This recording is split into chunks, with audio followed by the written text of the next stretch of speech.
உங்களுக்கு நல்லது நடந்தா உன் சொந்தக்காரன் சந்தோஷப்படுவான் நீ நினைச்சினா உன்னை விட ஒரு பெரிய முட்டாள் யாருமே கிடையாது.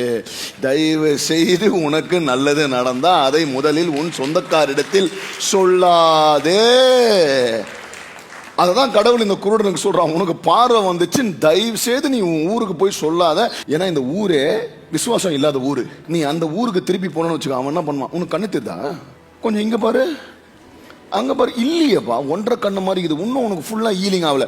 அவனே யோசிப்பான், நம்மளுக்கு தெரியல போலகுதே. ஏன்னா அவனுங்க சந்தோஷப்படுவான்னு நீ நினைக்கிற.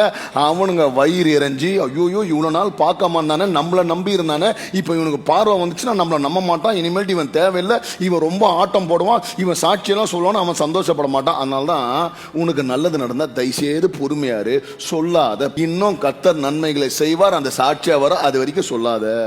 அதுதான் God is saying, don't go back to the same village.